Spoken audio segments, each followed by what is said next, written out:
Hello students, फिर से आप सभी का स्वागत है हमारे क्लास अपन में। और मैं लेके आ गया हूँ क्लास 10th के साइंस का चैप्टर नंबर 1 यानी कि अध्याय 1 जीवों का विकास, जिसको बोलते हैं एवोल्यूशन।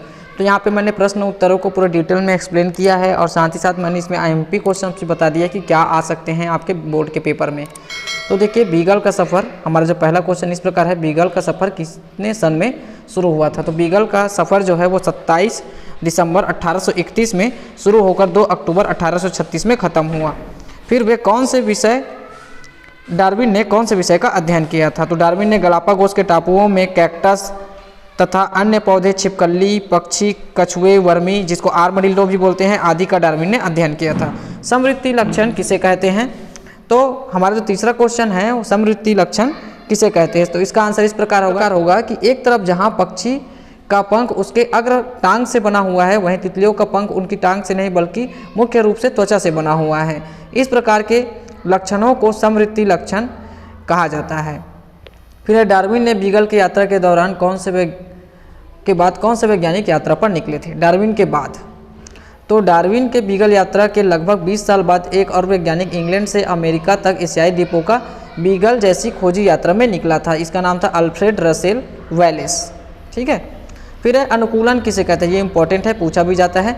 समय के साथ किसी जीव का अपने आवास में ढल जाने की प्रक्रिया को हम अनुकूलन कहते हैं।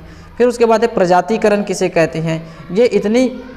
हमारा आंसर होगा, ये इतने विविध हो गए कि एक द्वीप को फिंच अलग अलग द्वीप के फिंच के साथ लैंगिक प्रजनन करने में असमर्थ हो गए। इस प्रकार के जीवों में विविधता के अलग अलग प्रजातियों में बढ़ने को हम क्या बोलते हैं, प्रजातिकरण कहते हैं। यानी कि फिंच पक्षी के बारे में उदाहरण देकर इसको समझाया गया है।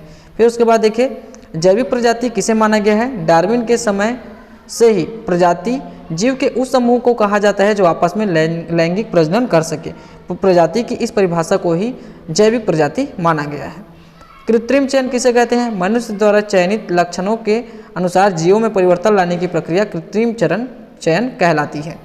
फिर है प्राकृतिक चयन किसे कहते हैं। प्रकृति में निरंतर होने वाली चयन की प्रक्रिया जिनमें भौगोलिक परिस्थितियों के अनुरूप लक्षणों का चयन होते रहता है, इसे प्राकृतिक चयन कहते हैं। फिर है सही विकल्प चुनिए। पालतू कुत्तों की आधुनिकतम नस्ल किस प्रक्रिया के फलस्वरूप बनी हुई है। तो यह है कृत्रिम चयन। फिर है कुत्ते व भेड़ के अग्रपाद चलने वाले बेल के अग्रपाद तैरने और चमगादड़ के अग्रपाद उड़ने के लिए, ये किसके उदाहरण हैं। ये समजात अंग के उदाहरण हैं। निम्नलिखित में से कौन सी समृद्धि संरचनाएं हैं। तो इसमें है हमारा आंसर चमगादड़ और पंख और तितली के पंख, ये है समृद्धि संरचनाएं। अभी पीछे मैंने बताया था इसी के बारे में ही। डार्विन का सिद्धांत आधारित है अपनी यात्रा के दौरान किए गए अवलोकनों से, यह आधारित है। फिर रिक्त स्थानों की पूर्ति कीजिए। जीवों का वह समूह जो आपस में लैंगिक प्रजनन कर सके जैविक प्रजाति कहलाता है। फिंचों की चोंच में अंतर उनमें पाए जाने वाली विविधता को दर्शाता है। फिर है कुछ जीव एंटीबायोटिक युक्त माध्यम में पनपने में समर्थ होते हैं, इसका कारण उसमें पाई जाने वाली क्या है, विभिन्नता या भिन्नता है। फिर है हमारे शरीर के अंदर विशेषकर हमारी आंतों में कई जीवाणु पाए जाते हैं, लगभग हर 20 मिनट में ये प्रजनन करते हैं। ये क्वेश्चन है इतना बड़ा, ठीक है। प्रजनन के दौरान विभिन्नताएं उत्पन्न होती है, पीढ़ी दर पीढ़ी कुछ विभिन्नताएं बढ़ती है जिनमें उनकी आबादी में काफ़ी विभिन्नताएं पाई जाती हैं। इस प्रकार उनमें बहुत जल्दी विकास होता है। एंटीबायोटिक दवाइयों से जीवाणुओं की कई प्रजातियां खत्म हो जाती है, पर विभिन्नताओं के कारण कोई ना कोई प्रजाति बच जाती है जिन पर एंटीबायोटिक का कोई असर नहीं हुआ हो। इनकी आबादी बढ़ने से ये एंटीबायोटिक प्रतिरोधक बन जाती हैं। इस जानकारी की मदद से निम्नलिखित सवालों के उत्तर दीजिए। तो है जीवाणुओं का विकास प्राकृतिक चयन द्वारा होता है, इस कथन की पुष्टि कीजिए। तो हमारे शरीर में जीवाणुओं का विकास प्राकृतिक चयन द्वारा ही होता है, क्योंकि उनमें प्रतिरोधक क्षमता अधिक होती है। किस प्रक्रिया के दौरान विभिन्नताएं उत्पन्न होती है। लैंगिक प्रजनन के दौरान विभिन्नताएं उत्पन्न होती है। फिर उसके बाद है विकास में विभिन्नताओं की क्या भूमिका है। विकास के कारण कोई ना कोई प्रजाति बच जाती है जो विकास का कार्य करती है। विकास की प्रक्रिया धीमी भी हो सकती है और जल्दी भी। इस कथन के अनुसार धीमी और तेज गति से होने वाले विकास का एक एक उदाहरण दीजिए।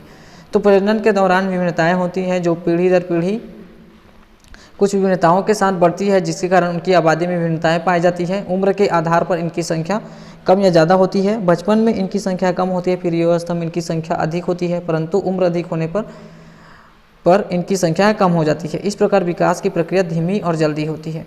कृत्रिम और प्राकृतिक चयन में दो अंतर देखिए।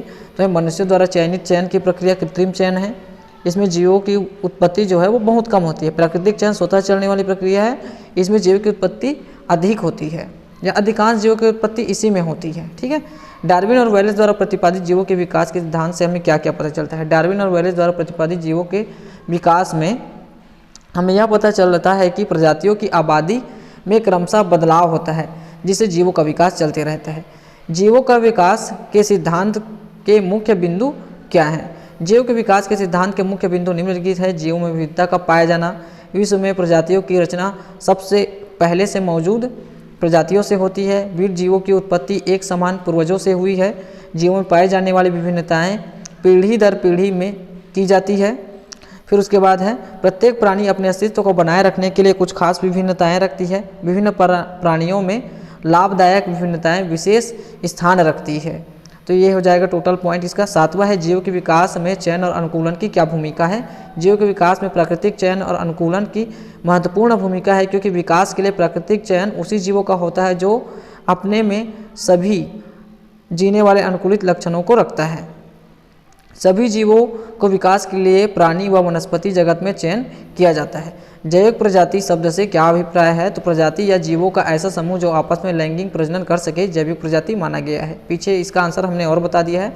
सजातीय अंग या समजात अंग तथा समवृत्त अंगों को उदाहरण देकर समझाइए। तो सजातीय अंग जीवों में पाए जाने वाले ऐसे लक्षण जिनकी उत्पत्ति एक समान होती है लेकिन उसके कार्य अलग अलग होते हैं, इसको सजातीय अंग या समजात अंग कहते हैं। जैसे कि पादप में होता है प्रतान, चमुकलता, नींबू और कंदमूल, आलू, इन सभी उत्पत्ति तने की कलिका से हुई है, पर इनके कार्य अलग अलग हैं। ये सब है। जंतु में पक्षी के पंख, डॉल्फिन के पंख, भेड़ व कुत्तों की अगली टांग, छछूंदर की अग्र टांग, है ना, ये सब चीज़ है। तो इनकी उत्पत्ति एक समान होती है लेकिन इसका कार्य अलग अलग होता है। ठीक है। समवृत्त अंग जीवों में पाए जाने वाले ऐसे अंग जिनकी संरचना अलग अलग होती है लेकिन कार्य समान होते हैं, उसे समवृत्त अंग कहते हैं। पक्षी का पंख तथा तितलियों का पंख संरचना में अलग अलग होता है लेकिन कार्य समान होते हैं। ठीक है। पक्षियों का अंग उसकी हड्डियों से बना होता है जबकि तितलियों का जो पंख है उसकी त्वचा से बना होता है। तो इस तरीके से इसका अंतर हो जाएगा। जीवों की उत्पत्ति के बारे में सिद्धांत देने वाले वैज्ञानिक का नाम लिखिए। तो जीवों की उत्पत्ति के बारे में व्यापक अध्ययन के आधार पर सिद्धांत देने वाले वैज्ञानिक नाम चार्ल्स डार्विन, अल्फ्रेड और रसेल वेलेस थे। ठीक है। तो आई होप स्टूडेंट्स आपको ये वीडियो अच्छा लगा होगा। वीडियो अच्छा लगा तो चैनल को सब्सक्राइब कीजिए।